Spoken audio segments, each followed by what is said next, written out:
Meteor, a 10-ton meteor, has crashed to Earth in central Russia, injuring nearly 1,000 people. It came down over the city of Chelyabinsk. Most of the injuries were caused by flying glass as windows were blown out by the blast. The damage was done just hours before an asteroid came extremely close to the Earth. We'll bring you more on that in a moment, but first, Sky's Katie Stallard reports from Russia.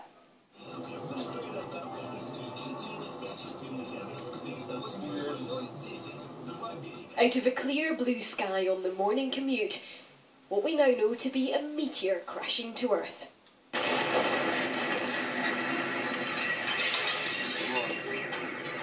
This is what it feels like when a double-decker-sized chunk of rock hits the ground.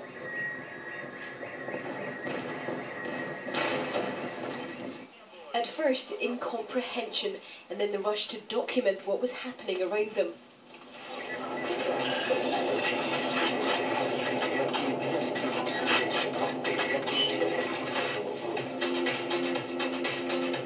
It happened just after 9 in the morning. This footage recorded on a dashboard camera to the surreal backtrack of the car stereo.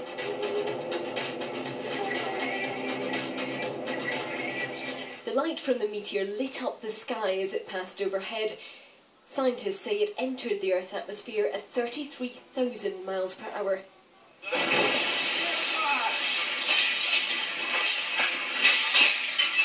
The force of the pressure wave shattered glass and damaged buildings along its path.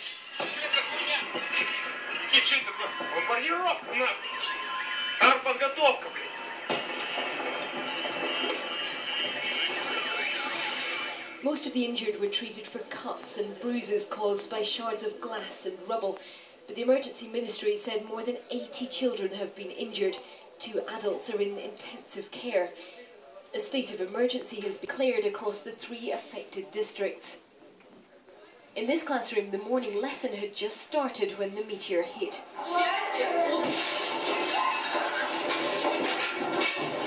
Teachers led their children out into the snow away from the broken glass. In this office, the sheer force of the explosion knocks this man clean across the room. A Russian rock band witnessed the meteor from their tour bus. For about 5 seconds we were completely disorientated, which was really scary, I have to say. Our driver also couldn't see anything. We couldn't understand what was the source of the flash. It was incredible. It was very much like a nuclear explosion, minus the radiation. The Russian Academy of Sciences puts the size of the meteor at around 10 tons. They say it shattered up to 32 miles above the ground. This is a pretty rare occurrence. Most meteors that we talk about actually completely burn up in the sky as shooting stars, as they're known. The only one on hand that I can point to that had similar sort of impact was in 1908 in Tunguska. So that gives you a sort of idea of how often these things actually happen. So normally when we expect meteors, we just expect pretty things in the sky and not to actually have an impact and certainly not to cause injuries.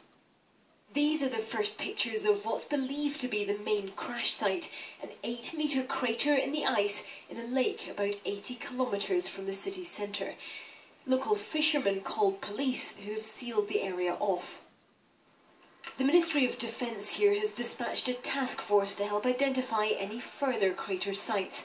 They say they had no operations in the region at the time and that there was no warning before the strike. Katie Stallard, Sky News, Moscow. And by sheer cosmic coincidence, in the last few moments, a large asteroid has flown past Earth, coming closer to our planet than any other in modern history. Let's show you some of the latest pictures from NASA's live feed. As you'll see, these are taken in Australia. That was where the asteroid was closest to. They used binoculars and telescopes to watch it speed across the night sky. Now, it may look rather underwhelming there, but asteroid 2012 DA14 is actually around 45 metres across. That's around the size of an Olympic swimming pool. It's travelling at 17,450 miles per hour. It raced past the Earth, missing us by just 17,200 miles. It might sound an awful lot, but in astronomical terms, that's close. It's just 1/10 of the distance to the Moon, 225,000 miles away. and it came within 5,000 miles of a belt of satellites that orbit the planet. But it was well away from the International Space Centre, only 200 miles above the Earth. The good news then, we are all safe on our sofas. As the astronomers said, it missed us by a good distance. Let's speak now to Dr. Caroline Smith, Meteor curator at the National History Museum, who's in our central London studio for us. Good evening to you. Of course, we've seen these dreadful pictures coming out of Russia, a number of people injured, and it just seems too much of a coincidence that the two, one would have hit the Earth and one would have shaved past on the same day, and yet coincidence is exactly what scientists believe it to be. That's absolutely right. The initial reports indicate that the object in Russia was coming from the north to the south, whereas the asteroid that's just missed us was going from the south to the north. So they are completely unconnected, and we do have a scientific term for this. It's called Sod's Law. Yes, we've been using cosmic coincidence a little bit politer, but as you say, but something that will be really worrying, and especially to those in Russia who have seen the damage that can be done, is that although we knew asteroid DA14 was coming, there was no warning whatsoever of the meteor that ended up hitting an area of central Russia.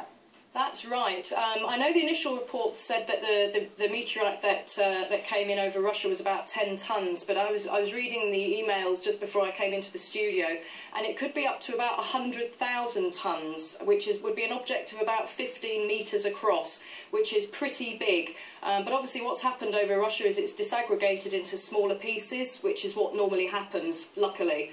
But that does release an awful lot of energy. We're talking the sort of energy of a small nuclear device, and we've seen that with the damage that's been caused in Russia. Now, one of the issues is that whilst many of the space agencies, NASA, the European space agencies, have targeted programmes to actually look for potentially hazardous objects, something 15 metres wide is almost impossible to spot. It is like looking for a needle in a cosmic haystack. And if an object that size was to hit a populated area, there would be damage and there would be casualties, as we've seen today in Russia.